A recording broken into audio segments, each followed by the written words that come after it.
Saudara-saudara, ada sebatang pohon besar yang tumbuh subur di tengah ladang. Akar-akarnya kuat karena saling terjalin di dalam tanah.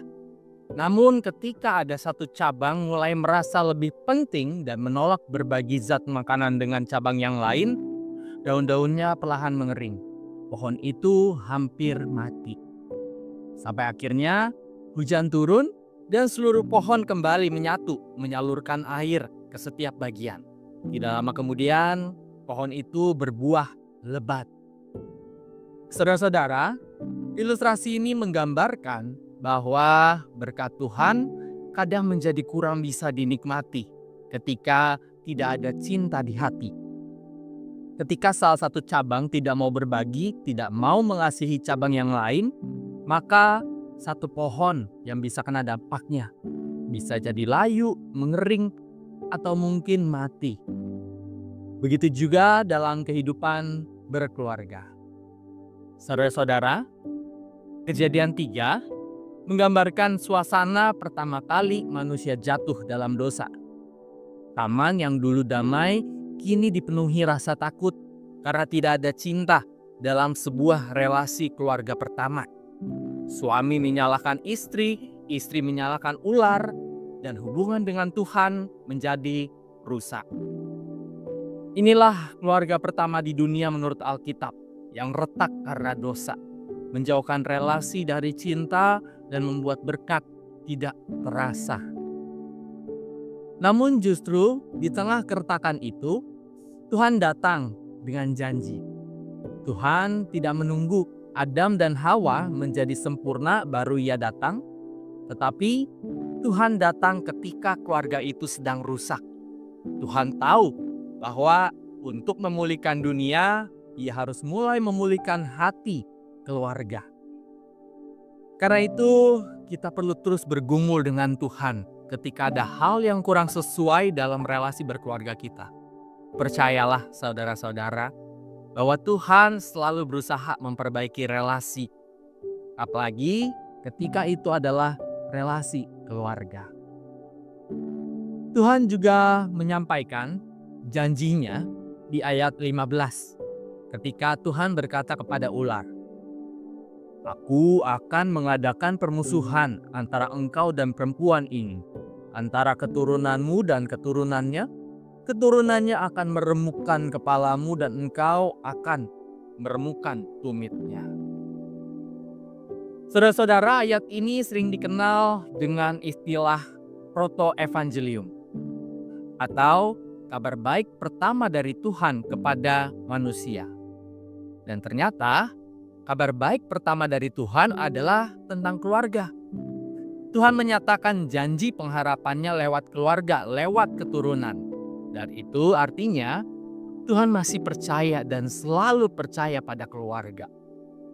Tuhan berjanji bahwa akan datang keturunan seorang juru selamat yang akan mengalahkan keturunan ular si jahat. Ya, saudara-saudara, Alkitab sering menunjukkan bahwa berkat dari Tuhan sering disalurkan lewat keluarga. Ketika keluarga saling menghancurkan, saling menjatuhkan, tidak peduli satu dengan yang lainnya, berkat seakan-akan terlihat sirna. Tetapi ketika keluarga saling mengasihi, disitulah berkat datang bertubi-tubi.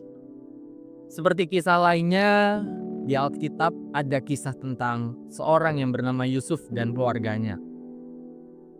Saudara-saudara Yusuf awalnya penuh iri hati dan menjual Yusuf sebagai budak. Akhirnya keluarga hancur, Yakub sang ayah tenggelam dalam kesedihan, dan tampaknya berkat Abraham, nenek moyangnya, terasa hampir musnah. Namun bertahun-tahun kemudian Tuhan memakai Yusuf untuk memelihara mereka, keluarga besar dari kelaparan.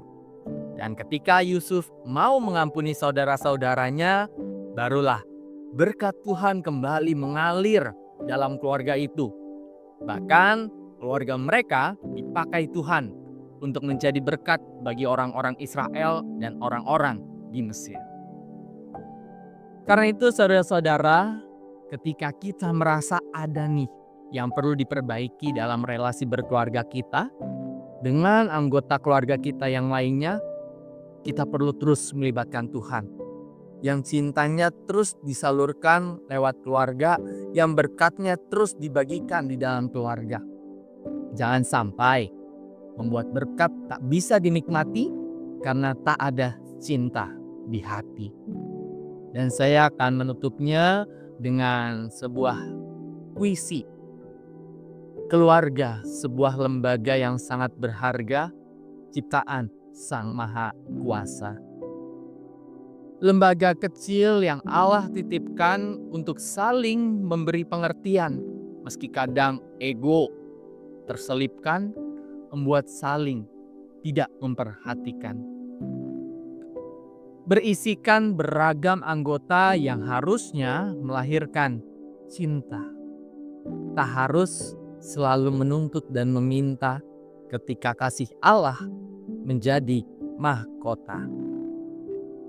Opa oma, papa mama, sesama saudara, menjelma karya Allah senantiasa. Dalam keluarga, belajar saling menjaga. Dari rumah tangga, belajar saling menyangga. Menjaga agar tak ada yang jatuh ke dalam keburukan di masa mendatang. Menjaga agar tak ada yang jauh dari Allah ketika dunia menantang. Dan saudara-saudara, kiranya setiap keluarga kita, setiap anggota keluarga yang Tuhan berikan, bisa senantiasa kita cintai, bisa senantiasa kita pahami, kita mengerti. Hingga pada akhirnya segala berkat Tuhan bisa kita nikmati karena selalu ada cinta di hati. Tuhan memberkati kita semua. Amin.